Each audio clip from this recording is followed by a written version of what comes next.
اعوذ باللہ من الشیطان الرجیم بسم اللہ الرحمن الرحیم ولما رجع موسیٰ إلى قومه غضبان آسفا قال بئس ما خلفتموني من بعدي أعجلتم أمر ربكم وألقى الألواح وأخذ برأس أخيه يجره إليه قال ابن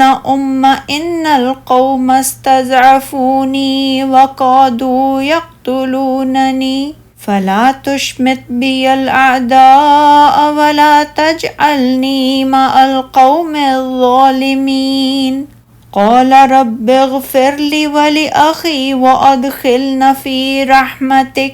وأنت أرحم الراحمين۔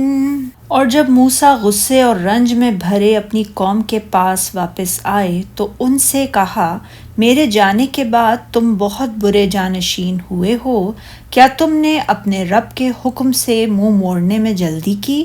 اور انہوں نے تورات کی تختیاں زمین پر ڈال دیں اور اپنے بھائی کا سر پکڑ لیا اور اسے اپنی طرف کھینچنے لگے۔ اس پر ہارون نے کہا، اے ماں جائے، بے شک ان لوگوں نے مجھے کمزور سمجھا اور وہ مجھے قتل کرنے پر اتر آئے تھے، چنانچہ تو دشمنوں کو مجھ پر ہنسنے کا موقع نہ دے اور مجھے ان لوگوں کے ساتھ شامل نہ کر جو ظالم ہیں۔ موسیٰ نے کہا، اے میرے رب، تو مجھے اور میرے بھائی کو بخش دے اور ہمیں اپنی رحمت میں داخل فرما، اور تو سب مہربانوں سے زیادہ رحم کرنے والا ہے۔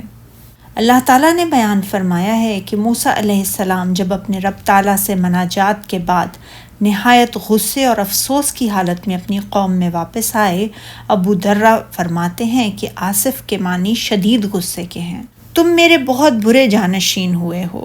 یعنی جب میں تمہیں چھوڑ کر چلا گیا تو تم نے بچھڑے کی پوجا شروع کر دی، بہت ہی برا کام کیا۔ کیا تم نے اپنے پروردگار کا حکم جلد چاہا؟ یعنی تم نے چاہا کہ میں تمہارے پاس جلد آ جاؤں، حالانکہ اس کے لیے اللہ تعالیٰ کی طرف سے لکھا جا چکا تھا، اور فرمان الہی اور شدت غضب سے تورات کی تختیاں ڈال دیں اور اپنے بھائی کے سر کے بالوں کو پکڑ کر اپنی طرف کھینچنے لگے۔ اس بات میں اس حدیث کی طرف بھی رہنمائی ہے جس میں یہ آیا ہے، یعنی سننا دیکھنے کے برابر نہیں۔ بظاہر سیاق سے یوں معلوم ہوتا ہے کہ حضرت موسیٰ علیہ السلام نے اپنی قوم سے ناراض ہوتے ہوئے تختیاں ڈالی تھیں اور اپنے بھائی کے سر کے بالوں کو پکڑ کر اپنی طرف کھینچنے لگے، اس خوف سے کہ کہیں انہوں نے اپنی قوم کو اس سے منع کرنے میں کوتاہی نہ کی ہو، جیسا کہ ایک دوسرے مقام پر فرمایا سورہ طٰہٰ میں۔ پھر موسیٰ نے ہارون سے کہا کہ ہارون، جب تم نے ان کو دیکھا تھا کہ گمراہ ہو گئے ہیں تو تم کو کس چیز نے روکا اس بات سے کہ تم میرے پیچھے چلے آؤ؟ بھلا تم نے میرے حکم کے خلاف کیوں کیا؟ کہنے لگے، بھائی میری داڑھی اور سر کے بالوں کو نہ پکڑیے، میں تو اس سے ڈرا کہ آپ یہ نہ کہیں کہ تم نے بنی اسرائیل میں تفرقہ ڈال دیا اور میری بات کو ملحوظ نہ رکھا۔ اور یہاں فرمایا، بھائی جان، بے شک لوگ تو مجھے کمزور سمجھتے تھے اور قریب تھا کہ قتل کر دیں، تو ایسا کام نہ کیجیے کہ دشمن مجھ پر ہنسیں اور مجھے ظالم لوگوں میں مت ملائیے، یعنی مجھے ان جیسا نہ سمجھیں اور ان کے ساتھ نہ ملائیے۔ ہارون علیہ السلام نے حضرت موسیٰ علیہ السلام کو ماں کے بیٹے کہہ کے اس لیے مخاطب کیا تاکہ موسیٰ علیہ السلام زیادہ رحمت و شفقت کا مظاہرہ فرمائیں، ورنہ ہارون علیہ السلام حضرت موسیٰ علیہ السلام کے حقیقی بھائی ہیں، دونوں ایک ہی ماں باپ کے بیٹے ہیں۔ جب موسیٰ علیہ السلام کے سامنے یہ بات واضح ہو گئی کہ اس میں ہارون علیہ السلام بے قصور ہیں، جیسا کہ اللہ تعالیٰ نے فرمایا سورہ طٰہٰ میں، اور البتہ تحقیق ہارون نے ان سے پہلے ہی کہہ دیا تھا کہ لوگو، اس سے صرف تمہاری آزمائش کی گئی ہے اور تمہارا پروردگار اللہ ہے، لہٰذا تم میری پیروی کرو اور میرا کہا مانو۔ پھر موسیٰ علیہ السلام نے یہ دعا کی، اے میرے پروردگار، مجھے اور میرے بھائی کو معاف کر دے اور ہمیں اپنی رحمت میں داخل کر، تو سب سے بڑھ کر رحم کرنے والا ہے۔